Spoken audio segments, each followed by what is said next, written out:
everybody. I'm Brittany Lewis, a breaking news reporter here at Forbes. Joining me now is Maureen Callahan, author and columnist with the Daily Mail. Maureen, thank you so much for joining me once again.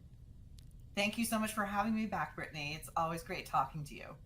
It's great talking with you, especially at this really historic time, because in arguably the biggest political comeback in modern U.S. history, Donald Trump won the presidency once again after losing just 4 years ago. So if you and I were talking after Election Day in 2020, and I told you, hey, this is going to happen in 4 years, would you believe me?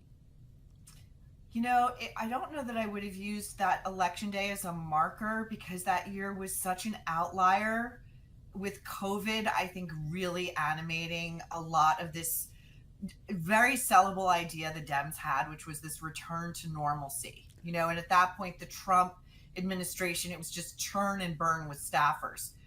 I think, though, if you had asked me after January 6th if I thought Trump would ever have a political comeback, I would have said absolutely not, he is done. But so let's talk about what happened, because 3.5 years, almost 4 years after January 6th, here we are. And the majority of American voters sent a clear message to the Democratic Party, and that was, we prefer Donald Trump over you. So why do you think they sent that message? I think so many things that, issues that for the Dems, they were just whistling past the graveyard of wokeness. The border, the immigration crisis, soft on crime policies, wokeness itself, transmania, and the economy. Those were the top issues, not necessarily in that order, but those were the top issues. And the Democrats ran on abortion and this false notion that were Trump to be elected, it would be the death of democracy, and he was Adolf Hitler, notably absent from both Harris's and Biden's post-election remarks. From commentators I've seen and I've talked to, from voters I've seen and I talked to, they felt like there was this certain level of gaslighting from Democrats. First, it was Biden's fine, Biden's mental acuity is there, he's up to snuff, he's good to serve for 4 years, until we saw that debate and he wasn't. There's no crisis at the border. You can't even use the word crisis to describe the situation at the border until there was. The economy's fine despite you having strain at the grocery store, until that was a top issue and voters are saying, hey, I'm having trouble paying my bills here. So do you think that Democrats now are going to ever address this disconnect? If they want to survive, they need to. Their post-mortem needs to quickly move on from this finger pointing at more than half of the American electorate that voted for Donald Trump. That is a strong message of repudiation. So they need to stop finger pointing at this electorate and saying, well, it's the racist, sexist, transphobic, xenophobic voter who did us in. No. It was the Dems, their terrible policies, and pushing forward a candidate who had not earned a single vote, who until that debate performance that Joe Biden put in, was considered by the party to be their number one loss leader, their number one liability.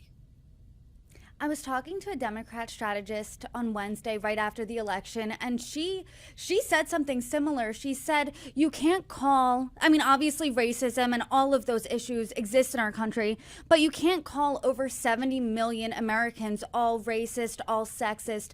Democrats have to look inward. They have to do some soul searching. What does that soul searching look like?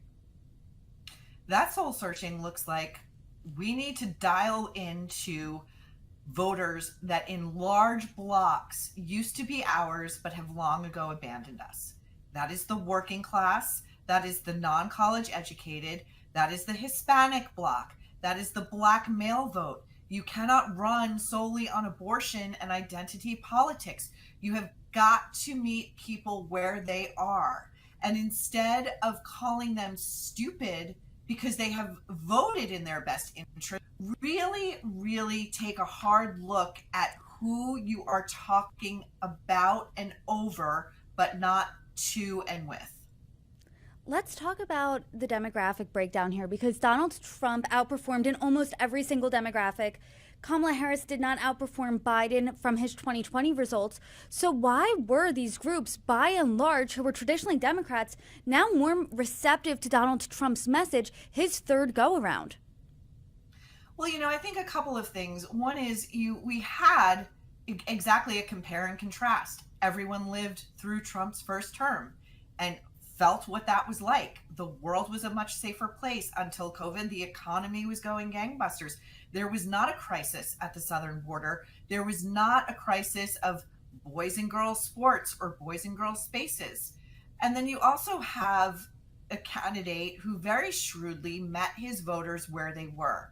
He bypassed much of the dying legacy mainstream media and went on podcasts where he spoke unmediated. His message was not chopped up. He spoke with Joe Rogan for 3 hours. I think those twin endorsements, Elon Musk and Rogan at the last minute, were very consequential. And everyone could sort of see through the false packaging of Kamala Harris, who had plenty of time despite a truly truncated campaign season. She had no shortage of welcoming spaces where she could get her message out. And again, she fell back, to quote David Axelrod, on Word Salad City. I think something interesting was when she went on Call Her Daddy, and it was a 45-minute or so conversation centering around abortion. And women commentators that I talked to, as well as saw saying their own thing, was that women care about abortion, obviously, but we're not single issue voters. That's not all we care about. Do you think in this election in particularly that Democrats really treated different demos like a monolith? Like, okay, abortion, we've got the woman vote, check. Other issues, we've got this vote, check. 100%. I thought that running solely on abortion and speaking to women was lazy, one-dimensional, and unoriginal. And I think it was extremely short-sighted. She was really playing checkers, and Trump and his team were playing chess.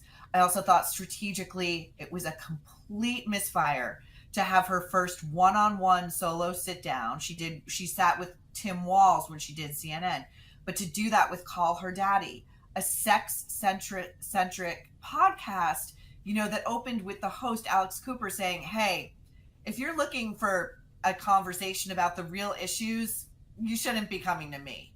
What was she thinking? What was Kamala Harris thinking? That's a good question. I mean, what was this media strategy? What was she thinking? Because when you look at the numbers, when you talk to voters, voters wanted a change. They wanted a difference. They didn't approve of the way this country was headed. They didn't like the status quo. So what do you think went wrong, or what propelled her to say, I wouldn't change anything, a large decision about the Biden administration? She had a hard time separating herself from President Biden when voters very clearly said, we aren't a fan of this administration. I never understood it. She had Obama's top doctors in there with her in the room. Just give her a set of answers that she can sort of move about, be a little bit nimble with. You could absolutely say, I love and respect my boss, but honestly, if it had been my way, I would have done X, Y, and Z differently. She cut her own Oppo ad when she went on The View and was asked by that race baiter, Sonny Hostin, what would you do differently from a Biden term?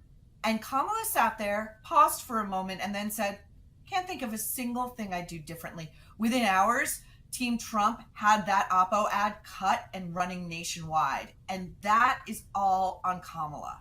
All of it. So let's Monday morning quarterback. I know that's what we've been doing, but there's been a lot of finger pointing, a lot of the blame game, because in 2016, Hillary Clinton won the popular vote, and there was this temperament, it seemed like, amongst Democrats of sadness. This feels a little more angry and a little more, because the vote was so decisive, that it's maybe Democrats need to reflect inward, hey, it's on us. What do we need to do differently? Who is to blame here for the Democrats' loss? Everyone is to blame, but they should really look top down. They installed Biden knowing that he was cognitively impaired. I think most people who voted for Biden knew it. but we were in such a state of crisis, and it was normalcy v. Trump. Biden comes in. The media runs cover for him this entire time, knowing that he is not a job. Pelosi and Obama orchestrate this palace coup, and then Kamala gathers her coalition and secures this nomination without a primary. They go from Kamala is like the biggest political liability since Nixon to she's the candidate of joy. She's the candidate of change. And watch, if you just, we've been through so much just through June, but that candidacy of joy quickly curdled in the last month to one that just ran in opposition of Trump is Hitler, Trump is the end of American democracy. They had no message for the American people. And this party is so calcified and so living in its own echo chamber that it has got to let some oxygen in there and really, again, do a deep autopsy into what they are missing, because it is vast and deep. The Dem strategist I was talking to essentially said the same thing. It's time to throw out that playbook of yesteryear, of the Obama years, of the Clinton years, and there needs to be a new Democratic Party. And obviously, this is a referendum on the left, this vote. So do you see the pendulum swinging more toward the center? Do you see a future of a Democratic Party that's more moderate? What do you think that looks like?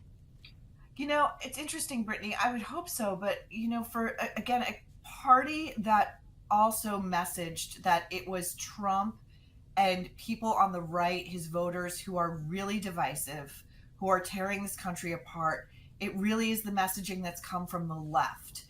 Obama himself castigating blackmail voters in the run up to this election, saying, if you don't vote for Kamala, well, you must have issues with women. This is the kind of divisive rhetoric that is not helping. As long as they continue to call people who voted for Trump uneducated racist hillbillies, they've got a real problem. They really need to look in the mirror. And I worry that it won't necessarily get there, because what's going to happen is this segment of the media that was, basically buoyed by the first Trump term is, I think, going to run that same playbook just to get eyeballs. I don't know that it will work, but I think that's what they're probably banking on. It's interesting because the makeup of the Republican Party versus the Democrat Party has really shifted in recent years. Democrat Party, the party of the working people, the working class. Now it seems more elite. So how do they get to those disenfranchised voters that used to be the base of the Democratic Party? Nobody was better at threading this needle than Bill Clinton. Nobody in modern democratic politics. Trump not only seized on that, but he capitalized on it brilliantly. The McDonald's stunt, brilliant. The garbage truck stunt, brilliant. Going on stage in the orange safety vest, brilliant. He's talking to them and not down to them. And everybody sort of got it, because he wasn't pretending to be anybody than himself. He's a billionaire, he's crass, he's got problems with women, and it didn't matter. The American electorate turned out, and not just on the presidential level, but the House, the Senate, they have thoroughly spanked the Democrats and said, no, thank you. We are sick to death of this. Come back when you've got something new, which is other than condescension, identity politics, race baiting, and soft on crime policies. Do you think the Democratic Party will deliver something new in the next couple of years? I know that this loss for them is still very fresh, but it's very clear that the American electorate is saying, you guys need to go back to the drawing board and give us a new message. They've got to develop a really deep bench and some fresh faces. AOC is not the future of this party. The Squad is not the future of this party. Socialism, as represented by Bernie, Elizabeth Warren, not the future. They need their version of a J.D. Vance. Young, great origin story, skilled debater, an intellectual who can still speak to regular people, and somebody who you feel is going to carry the mantle of what the party should be going forward for decades. In 2016, when Hillary Clinton lost, there was this emergence of what was called the secret Trump voter because the polls showed she was winning. Clearly, she didn't. And there was this, what was called the secret Trump voter. They weren't going to publicly say, hey, I'm voting for Trump, but in the privacy of the ballot, of their ballot, they're going to vote for Trump. In 2024, do you think there was a secret Trump voter, or are people more open with that now? I still think there's huge secret Trump voters out there. And I being in New York City this week, I have to tell you how many spaces I walked into where everybody just assumes everyone in that room thinks that the same way they do, and that everybody pulled the lever for blue. And if you look at where this election went, the way that New York City shed liberal voters, Democratic voters, I think they Trump gained like 11 points.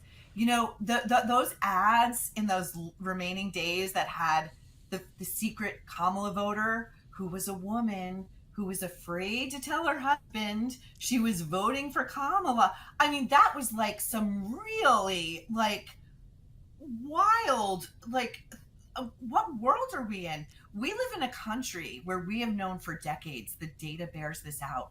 Women run America, okay? Women run their households. Women decide on big purchases. They decide what schools their kids are going to, what cars they're going to buy, what neighborhoods they're going to live in. They decide everything. So you're undercutting the female vote already by saying, oh, you must be in a terrible marriage where you can't tell your husband what you really think. That's why I think the secret Trump voter is really the story of this election. Were you offended by that ad? Because I know what you're talking about. It was essentially saying, hey, you don't need to tell, you can pretend to your husband you voted one way, but really you can secretly vote as a Democrat and not tell him. Because does that insinuate that there's other issues in a marriage? I mean, that ad, I think, missed the mark, it seemed. Mm-hmm. It didn't offend me. Actually, I thought it was so stupid as to be laughable.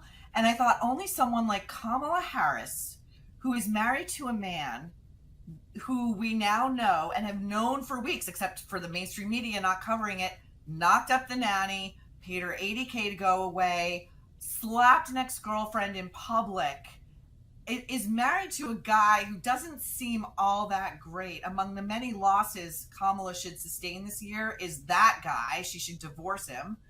But that to me felt very reflective of the candidate herself. I don't know about you, Brittany, but if I'm a Kamala Harris and I'm poised to be the first female president, whoever presents me with an ad like that, I am firing them. Because, I mean, I think that women can make up their own minds. They don't need to go off their husband's cues, which is what that ad suggested. But how do Democrats, I guess, win over that secret Trump voter back? Because is that lightning in a bottle there? Because Trump will no longer be president in 4 years. He would have gone through 2 terms. So there's no more Trump. So is the secret Trump voter going to be a secret Republican voter in 2028? It's a good question. You know, I think that I was thinking about this yesterday. Who are the Dems going to put up against J.D. Vance, who will surely be the nominee in 2028? And they don't have a corollary right now. They simply don't. I think, again, this is really going to come down to a very deep, long, thoughtful autopsy on everything they have got wrong over the past 4 years. And I think they really have to also look at this symbiotic, really unhealthy relationship that they have with arms of the mainstream media that have just been propagandizing their message. I mean, there was a great clip that went viral of an MSNBC producer saying, we are just an arm of the Kamala campaign. We just amplify her message, whatever the message of the day is. People have caught on to that. And that's why they're tuning into more independent media outlets, podcasts, what have you, to hear what's going on in an unmediated way. I guess then we've been through a first Trump term. Now, 4 years later, we're about to enter a second one. Do you think there's going to be any differences? I mean, what are you looking out for next? Well, I think what's going to be interesting, and I think this is going to be very key to how quickly and healthily the Dems rebound from this. They need to stop interfering. They need to stop weaponizing the Department of Justice. They need to stop it with the baseless impeachments. They need to stop it with the lawfare. They need to let Trump run the country. He won this election fair and square. Joe Biden even said it yesterday. They need to stop. If they truly believe he's a threat, he's going to be a terrible leader, follow the ancient maxim: when your enemy is making mistakes, do not interrupt him. Well, Maureen, we will leave it there. I appreciate the conversation per usual. You're welcome back anytime. Well, thanks, Brittany. I would love to come back anytime you'll have me. It was a great talk.